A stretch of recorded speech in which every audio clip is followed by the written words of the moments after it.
Coffee Rush is a game that's kind of hard to get your hands on these days. I've had a ton of people ask me, where did you get Coffee Rush? How can I get Coffee Rush? Again, where the heck did you get a copy of Coffee Rush? And that's kind of a shame because between the fantastic production quality of all the little ingredient pieces here, as well as the very approachable theme of running your coffee shop trying to fulfill orders, I feel like there's a lot to like here, and it has the potential to have pretty wide appeal as a very welcoming board game. Now, as you maybe wait for your production copy to come in or wait for another order to arrive, I've been testing my copy and I've been playing it over and over time. And my range of emotions and feelings has fluctuated about this game. I've gone from one end of the spectrum to the other, not just over time, but also within a single game. This game makes you feel a bunch of feelings all at once. So what I'm going to do today is talk a little bit about the game and frame things around 3 emotions that I feel while playing Coffee Rush. So hopefully it helps you decide if this is going to be the right game for you. So I'm Jake, this is Get This Game, and this is Coffee Rush. Because Coffee Rush is so simple, let's start with talking a little bit about how the game works. You are going to have a player board in front of you with 4 rows of spaces for potential orders to come in. You're also going to have a little barista pond that you're going to put out onto a shared grid that feature different ingredients for coffee orders. On your turn, you'll move your barista up to 3 spaces, collecting the corresponding ingredients as you go. Once you have those ingredients, you'll then look at the 3 coffee cups in front of you and your list of orders that are already starting to accumulate on your sideboard and try and figure out and put together the right recipe to complete that order. If you do, great, you get to remove that from your order line, adding it to your victory points for the end of the game. Now, not only does completing orders help clear up your little play area as well as give you victory points, every time you complete 1, 2, or even more orders, other players around the table are going to have to take that same number of new orders and place it at the top of their order line. And that's a big problem for them because at the end of every turn, you will shift all of your orders down 1 space in the order line, simulating time passing after someone has placed their order and are now waiting for it to be completed. If you ever let any unfulfilled orders drop off the bottom of your line, well, that's going to be negative points at the end of the game. And it's also going to trigger the end point because the first person to get 5 incomplete orders will basically end the game entirely. Play will continue around the circle with players taking on new orders, completing old ones, getting them off of their grid for points, and you'll also have the opportunity to get some upgrades that essentially make the manipulation of your pawn on the grid that much easier to get closer to the ingredients that you want. Once the order deck is empty, or again, somebody has 5 unfulfilled orders, the game end will trigger and you'll count up your points, negative points, and see who wins. The first genuine feeling I had when playing Coffee Rush, honestly, was intrigue. Let's call it what it is. This game is a looker, right? From the different ingredients that you're going to be using and manipulating to the coffee cups you're going to be putting the ingredients in, everything about this screams high quality and max production value. And you can tell that a lot of care, time, and effort was put into making this game look as good as it does. So obviously, as gamers, I think we tend to skew and get intrigued or at least captured by just games that look really good when all laid out on the table. But once I got into the actual puzzle, the main manipulation of your meeple along that grid, collecting different ingredients, I realized that there is just that extra sliver of strategy layered on here that separates this game from just a run-of-the-mill throwaway game to one that is an actual hobbyist game that can be brought out and introduced to new players. As I started playing it, and I was kind of trying to complete those first few orders, I was like, okay, I really just have these to deal with. Okay, I'm going to prioritize just getting all the ingredients that I can to fill the order as quickly as possible. But as those turns go around and other players start to complete orders and you start to accumulate more, you're going to realize that you have to learn and think on the fly and realize like, oh, I'm at this end of the board. I just got a new order with ingredients that I need to get to and deal with on the far side of that grid.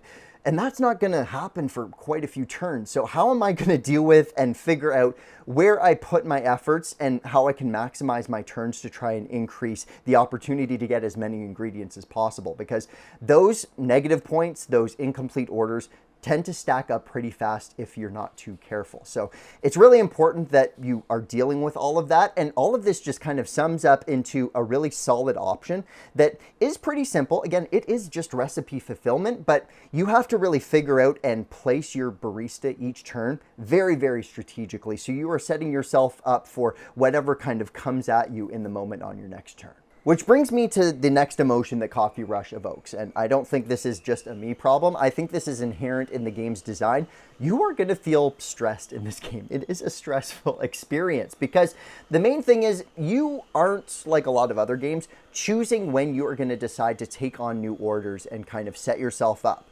You are literally getting given those orders based on how well everybody else around the table is doing. And that is stressful. You are often going to be taking on more than you can handle at any given time. So part of the reality of the game is going to be figuring out, when you just know you have to take a little bit of an L and know that you have to prioritize certain orders over others. And it's all about figuring out how you can min-max those choices in the deliveries and the ingredients you pick up to actually fulfill the orders, and just kind of having an understanding of what to let go. On the flip side of that, it feels really good at the same time to be able to complete a bunch of orders all at once, to really max out other players' order spaces and timelines and really put the pressure back on them. So if you like your games and are looking for games that are maybe low stress level, not a lot of, pressure going on here and not a lot of rushing, for lack of a better term, then this might be one you want to consider or reconsider getting. But if you do like that dynamic of having to manage and kind of juggle multiple plates that are spinning in the air at the same time, then Coffee Rush is going to be a good option for you. But that brings me to the final feeling I have about Coffee Rush as I've been playing it, which is a certain level of apathy about how the end result goes. I think for Coffee Rush, the journey is going to feel more fulfilling to you than the destination. And I say that because I think the end game scoring of Coffee Rush feels a little bit deterministic. Because you are basically trying to fulfill orders, which creates this cascade of giving other people new orders, which will then cascade into those people giving other people orders. It creates this feedback loop in that you kind of all end up doing very similarly, unless you are completely off the rails in playing with someone who just isn't at the same skill level as you. In my first few games, the final scores ended in 6-5, 6-5, and 6-4. I've seen other people that play the game, and I've continued to play it, and I've seen scores where the final result was 7-6, 5-4. Do you kind of see what I'm getting at? It feels like because everyone's ability to complete orders is very much impacted by how many orders they're receiving from others and vice versa, you get into this kind of constant loop where everyone kind of ends up the same, where you get to the end game scoring. And yeah, you've probably completed a bunch of orders, but you've also had a few orders you didn't complete, and you've probably upgraded a few tiles, which all kind of adds up to a very, very slim, narrow margin of victory. So I think you have to think hard about whether that matters to you if you're going to get Coffee Rush. I think I would like to see, honestly, the opportunity to kind of run away with things or be able to try some different strategies that end up paying off. But because, again, you're kind of locked into this very streamlined set system of gameplay, you're probably not going to deviate too far from that. So you have to be okay with that if you're going to choose to add Coffee Rush to your collection. But with all that said, let's get into some scores. As always, we rank games based on gameplay and design, presentation, and just fun factor, my general experience and enjoyment of the game at the table. Starting with gameplay and design, this is going to get a 7 out of 10. Like I said, I think there's more than meets the eye to the grid system and how you are moving your meeple around the board. There is some planning involved there in terms of how you're setting yourself up, not just for the current turn, but for future turns. So I did like that.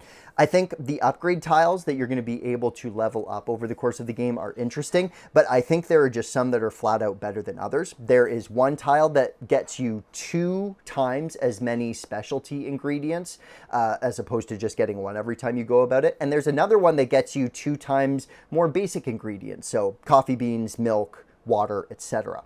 I think you never want to get the 2 times specialty ingredient one, and you almost always want to get the 2 times basic ingredient upgrade, because straight up, when you see the different orders coming out, specialty ingredients just kind of show up less often than the more basic ones. So if you're getting more of the basic ingredients, you're just going to have that potential to fill more orders at a time, which is ultimately what you're trying to do. You're trying to get more points and avoid missing orders. So a little bit of a discrepancy there in terms of how good the upgrades are. It's kind of forcing you down one lane. Overall, though, again, this is a very unassuming game, and it has a very viable option and opportunity to kind of have everything play out. So that's going to get a 7 out of 10 for me. For presentation, I don't need to spend more than like 30 seconds on this. This gets a 10 out of 10 easily. The quality here in both the cards, the boards themselves, and of course those amazing ingredients that were so unique and different across the board are just fantastic to manipulate and play with while you're going through this game. They didn't have to go so hard with a game of this weight, but I'm so glad that they did, and it just adds to the whole experience here. So 10 out of 10, 100%. And finally, for fun factor, my overall enjoyment or experience of the game, this will get a 7.5 out of 10 for me. I think in terms of player interaction, it's kind of there, but it's almost like faux or fake player interaction. Like, yeah, when I complete orders, it forces other players to take on more orders. If I'm on a certain space on the ingredient grid, yeah, that means somebody else can't end up or land and end their turn there either. So I'm kind of impacting and affecting their move. But really, at the end of the day, that isn't kind of traditional player interaction. So if you're looking for that in a game, then this probably isn't going to be for you. In terms of replayability, I think it is appropriate for the size of the game that Coffee Rush is. If you're a hobbyist gamer looking to add another welcoming game to your collection and you think some people in your life are going to like it, then this is going to work for you when you break it out those 3 or 4 times a year that you're going to play it. I already have some people in my life that I'm looking forward to showing this game to, right? So it's not going to come out every single time, but it is going to serve its purpose those times it does come out. And finally, I have to bring back that idea of the deterministic kind of final scoring. You have to be okay with the journey kind of being similar to the destination, and know that unless you are having these big swings in skill level when you're playing with other people, the game and the kind of final scoring is all going to be kind of jumbled together, and it's going to be really, really tight, to the point where it feels like, yeah, there's probably not much you could have done through the course of the game to really sway or impact or change that. That's just my opinion. Again, I'm going to keep playing this, and if that opinion does ever change, then I'm going to be the first to let you know. But beyond that, it is a fun experience. I think I have to bump up the score a little bit because of the presentation. Like, it's hard to not let the presentation kind of flow into the fun factor of this game because the pieces are so good and they are so fun to play with and manipulate. So that kind of evens us all out to a score of 7.5 out of 10. So with those scores in mind, we're going to rank gameplay and design a little bit higher and weight presentation a little bit lower to give Coffee Rush a final score of 7.7 out of 10. I think this is going to be a great welcoming game option for you. If you have someone in your life that is going to appreciate the barista or coffee theme, is going to love just how this game looks out on the table and get excited about that. And if you have a gaming group that maybe isn't so much worried about how the final score shakes out, but just wants to have a cool experience around the table.